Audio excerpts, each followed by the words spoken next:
ආයුබෝවන් අද මම මගේ මේ වීඩියෝවෙන් ඔබට කරුණු ඉදිරිපත් කිරීමට බලාපොරොත්තු වන්නේ කනිෂ්ඨ සේවකයන් සඳහා රාජ්‍ය සේවයේ නිවාඩු ලබා ගන්නා ආකාරය පිළිබඳවයි.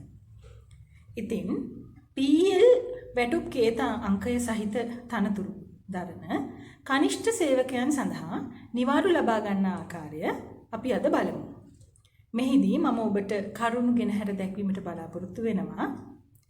ඔවුන්ගේ වර්ෂයකට හිමි නිවාඩු ප්‍රමාණය පිළිබඳව නිවාඩු අවසන් වීමෙන් පසු ගත හැකි ක්‍රියාමාර්ග පිළිබඳව ඒ වගේම හදිසි අනතුරු නිවාඩු විශේෂ අසනීප නිවාඩු විශේෂිත රෝග සඳහා ලැබෙන විශේෂ නිවාඩු විශ්‍රාම පූර්ව නිවාඩු යනාදී වශයෙන් මේ කරුණු සියල්ලම කනිෂ්ඨ සේවකයන් සඳහා ලබා ගන්නා ආකාරය පිළිබඳව අද ඔබව දැනුවත් කිරීමට බලාපොරොත්තු වෙනවා. ඉතින් එසේනම් ඒ කරුණු සියල්ල පිළිබඳව දැන ගැනීමට රැඳී සිටින වීඩියෝව අවසාන වෙනතුරු.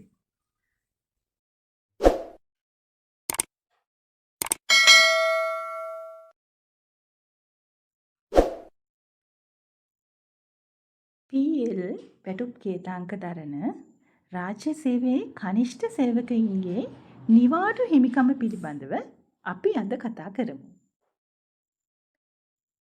කනිෂ්ඨ සේවකයෙකුට වසරකට හිමි නිවාඩු දින සංඛ්‍යාව කොපමණද? ඔවුන්ට අනියම් නිවාඩු හිමි වෙනවා වසරකට දින 21ක්. හැබැයි අනියම් නිවාඩු සඳහා හිමිකම් කීමට වර්ෂයක් හෝ ඊට වැඩි කාලයක් නොකඩවා සේවය කොට තිබීම අවශ්‍යයි. ඒ වගේම සේවය ගැන සලකා බලන විට මෙම අනුග්‍රහය ලැබීමට සුදුසු වීමත් අවශ්‍ය වෙනවා. ඒ කියන්නේ නොදන්වා සේවයට නොපැමිණීම, වැඩිපුර නිවාඩු ලබා ගැනීම, ඒ වගේ සේවය සම්බන්ධයෙන් අසතුටුදායක තත්ත්වයක් තිබෙනවා නම් හෝ වර්ෂයකට අඩු කාලයක් නම් සේවා කාලය වෙන්නේ අනියම් නිවාඩු හිමිකමක් කනිෂ්ඨ සේවකයන්ට ලැබෙන්නේ නැහැ. මේ අවස්ථා දෙකම මේ අවශ්‍යතා දෙකම සපුරනවා නම් ඒ කියන්නේ වර්ෂයක් හෝ ඊට වැඩි කාලයක් සේවය තිබෙන සහ සේවය ගැන සලකා බලන විට හොඳින් සේවය ලබා දී ඇති කනිෂ්ඨ කාර්ය මණ්ඩලයේ කෙනෙක් නම් දෙපාර්තමේන්තු ප්‍රධානියාට එසේත් නැත්නම් නිවාඩු අනුමත කරන බලධාරියාට සිය අභිමතය පරිදි නිවාඩු අනියම් නිවාඩු ලබා දීමට හැකියාව පවතිනවා. ඒ වගේම වර්ෂයක් සඳහා කනිෂ්ඨ සේවකයින්ට අසනීප නිවාඩු දින 24ක් තිබෙනවා. රාජ්‍ය සේවයේ අනෙකුත් නිලධාර කණ්ඩායම් සඳහා ලැබෙන්නේ විවේක නිවාඩු 24ක් සහ සමහර කාණ්ඩවලට 28ක් බැගින් විවේක නිවාඩු ලැබෙනවා. නමුත් කනිෂ්ඨ සේවකින් සඳහා අසනීප නිවාඩු තමයි දින 24ක් වර්ෂයකට හිමිවන්නේ. මාසික වැටුපක් ලබන්නා වූ සහ සිය සේවය අනුව මෙම අනුග්‍රහය ලැබීමට සුදුසු වූ කනිෂ්ඨ සේවකයෙකුට මෙම නිවාඩු වරප්‍රසාදය ලැබෙනවා. ඒ අනුව අනියම් නිවාඩු දින 21ක් සහ අසනීප නිවාඩු දින 24ක් ලෙස උපරිම වශයෙන් කනිෂ්ඨ සේවකයෙක් සඳහා වසරකට නිවාඩු දින හිමිකම පවතිනවා. දැන් අපි කතා කරමු අසනීප නිවාඩු ගැන. අසනීපයක් සඳහා දින 2ක් දක්වා නිවාඩු ලබා ගැනීමට හැකියාව පවතිනවා වෛද්‍ය සහතිකයෙන් තොරව. දින 2කට වඩා නිවාඩු ලබා ගන්නා විට වෛද්‍ය සහතිකයක් අනිවාර්යෙන්ම ඉදිරිපත් කර යුතු වෙනවා. අසනීප වෙනුවෙන් එක්වරකට දින 6ක් දක්වා වූ කාල සීමාවකට ගන්නා නිවාඩු අනියම් නිවාඩු වලින් නිලධාරියාගේ කැමැත්ත පරිදි අඩු කිරීමටත් අවස්ථාව ලබා දීලා තියෙනවා. යම් අසනීපයකට නිවාඩු ලබා ගත්තත් දින 6ක් දක්වා වූ කාල සීමාවක් සඳහා ඉල්ලීම් ලිපියක් ඉදිරිපත් කරන්න පුළුවන් නිවාඩු අනුමත කරන බලධාරියා වෙත අදාළ සේවකයාට තමාගේ අනියම් නිවාඩු වලින් ලබාගෙන ඇති අසනීප නිවාඩු අඩු කරන ලෙස. එවිට එම හිමිකම ලැබෙනවා. ඒ වගේම වසරකට හිමි අසනීප නිවාඩු 24ම අවසන් වූ පසු අපි හිතමු ඔහුට හිමි අනියම් නිවාඩු 21ත් අවසන් වෙලා වසරකට හිමි අසනීප නිවාඩු 24ත් යම්කිසි අසනීප තත්ත්වයක් හේතුව නිසා හෝ අවසන් වුවහොත් ඉන්පසු මොකද්ද කරන්න පුළුවන්? ඉන්පසු එම සේවක මහතාට හෝ මහත්මියට අවස්ථාව තිබෙනවා ඉකුත් වසරේ ඉදිරි අසනීප නිවාඩු ලබා ගැනීමට.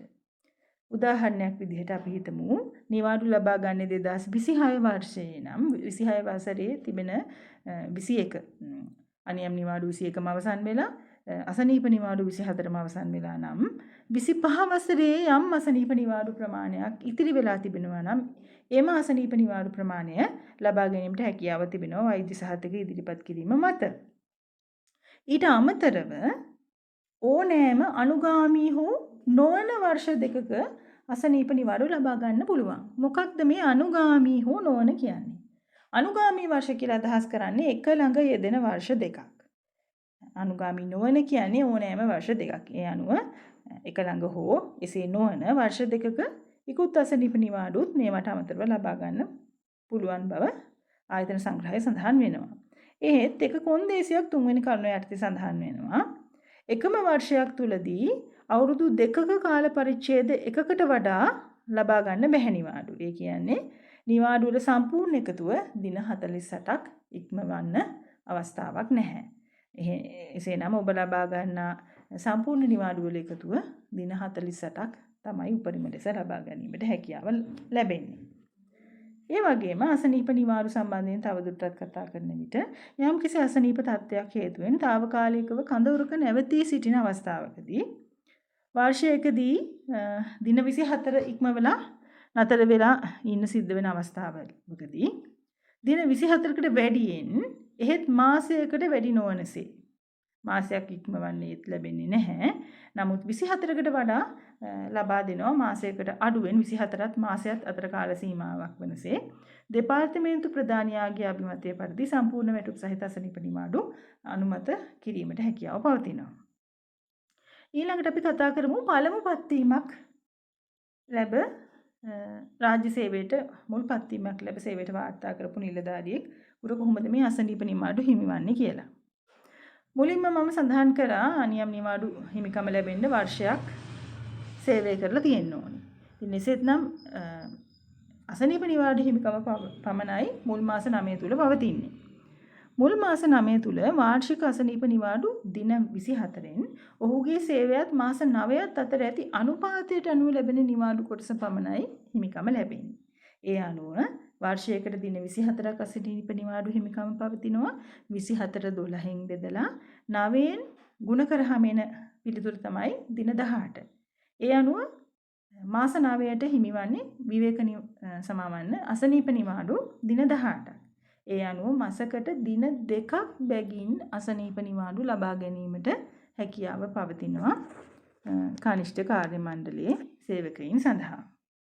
ඒ අනුව දින 18ක් මුල් මාස 9 තුල මාසකට දින 2 බැගින් දින 18ක් ලබා ගැනීමට හැකියාව පවතිනවා. දැන් අපි බලමු තව විශේෂ නිවාඩු වර්ග හිමිකම් පවතින්නේ මොනවද කනිෂ්ඨ සේවකයින් සඳහා කියලා. හදිසි අනතුරු නිවාඩු සහ විශේෂ අසනීප නිවාඩු ගැන තමයි දැන් මා කතා කරන්නට යන්නේ. හදිසි අනතුරු නිවාඩු සේවා ස්ථානයේ සේවයට පැමිණීමේදී සේවෙන් බැහැර යාමේදී හෝ සේවයේ යෙදී සිටියේදී යම් අනතුරකට මුහුණ පෑවොත් වර්ෂයක් දක්වා වැටුප් සහිත සහ ඉන් අනතුරුව මාස 6ක් දක්වා අඩවැටුප් නිවාඩු හිමිකම පවතිනවා කනිෂ්ඨ සේවකයෙකුටත්. මේ සම්බන්ධයෙන් නිවාඩු ඉල්ලුම් කරන ආකාරය, ඒ සඳහා පවතින ප්‍රතිපාදන සහ වැඩිදුර විස්තර සියල්ල අවශ්‍ය අයදුම් පත්‍ර මොනවාද, ආකෘති පත්‍ර මොනවාද, ඒ සියල්ල පිළිබඳ වැඩිදුර විස්තර ලබා ගැනීම සඳහා හදිසි අනතුරු නිවාඩු සම්බන්ධයෙන් මා විසින් මීට පෙර ඉදිරිපත් කර ඇති වීඩියෝව පහත ඩිස්ක්‍රිප්ෂන් බොක්ස් එකේ අංක 1 යටතේ සඳහන් කර තිබෙනවා. ඔබට එය නැරඹීමෙන් වැඩිදුර විස්තර ලබා ගත හැකියි. ඒ වගේම විශේෂ අසනීප නිවාඩු හිමිකමත් කනිෂ්ඨ සේවකයන් සඳහා තිබෙනවා. විශේෂ අසනීප නිවාඩු යනුවෙන් අදහස් කරන්නේ තමාගේ සේවා තත්ත්වය මත විශේෂයෙන්ම ආරෝග්‍ය ශාලාවල රෝහල්වල සේවය කරන, එසේත් නැත්නම් අනතුරුදායක රැකියාවල නිරත වන, විකිරණ ආදී යෙහි ගැටෙන එවැනි රැකියාවල නිරත වන සේවකයින් ඒ හේතුවෙන් යම් යම් විශේෂිත අසනීප වලට ලක්වීම නිසා ඒ බව සනාථ කර හැකි නම් ඒ හේතුවෙන් විශේෂ අසනීප නිවාඩු මාස 6ක් දක්වා වැටුප් සහිතවත් ඉන් අනතුරුව තවත් මාස 6ක් දක්වා අඩවැටුප් නිවාඩුත් ලබා ගැනීමේ හැකියාව පවතිනවා. මේ විශේෂ අසනීප නිවාඩු පිළිබඳවත් මා විසින් වීඩියෝවක් මගින් කරුණු ඉදිරිපත් කර තිබෙනවා. ඒ සම්බන්ධයෙන් වැඩිදුර විස්තර ඔබට පහත ඩිස්ක්‍රිප්ෂන් බොක්ස් එකේ අංක 2 යටතේ සඳහන් වීඩියෝව නැරඹීම තුළින් ලබා ගැනීමට හැකියාව පවතිනවා. දැන් අපි වැඩිදුර විස්තර කතා කරමු අනියම් නිවාඩු පිළිබඳව. මම මේ වීඩියෝව ආරම්භයේදීම ඔබට සඳහන් කරා මුල් පත්වීමේදී අනියම් නිවාඩු හිමිකමක් නොමැති බව. වර්ෂයක් හෝ ඊට වැඩි කාලයක් සේවය කර සේවකයෙකුට පමණයි අනියම් නිවාඩු හිමිකම් පවතින්නේ. එසේනම් මුල් පත්වීමේදී මුල් මාස 9 තුල අසනීප නිවාඩු මාසකට දින 2 බැගින් ලබා ගැනීමට පමණයි හැකියාව පවතින්නේ. නැවතත් මා මතක් කරන්නම් වර්ෂයක් හෝ ඊට වැඩි කාලයක් සේවය කර ඇතනම් සහ සේවය සතුටුදායක සේවයක් නම් කනිෂ්ඨ සේවකයෙකුට අනියම් නිවාඩු හිමිකම ලැබෙනවා. වර්ෂයකට උපරිමව අනියම් නිවාඩු දින 21ක් තමයි හිමිවන්නේ. අසනීප සඳහා සාමාන්‍යයෙන් අනියම් නිවාඩු ලබා දෙන්නේ නැහැ. එහෙත් ලබාගත හැකි අසනීප නිවාඩු ප්‍රමාණය සම්පූර්ණයෙන්ම ලබාගෙන ඇති සේවකයෙකු සම්බන්ධයෙන් දෙපාර්තමේන්තු ප්‍රධානියාගේ අභිමතය පරිදි මෙම නියමය ලිහිල් කිරීමට හැකියාව පවතිනවා. එවැනි අවස්ථාවලදී අසනීප නිවාඩු සමගම ඊට පසුව අනියම් නිවාඩු යෙදිය හැකියි. එය විශේෂිත අවස්ථාවක්.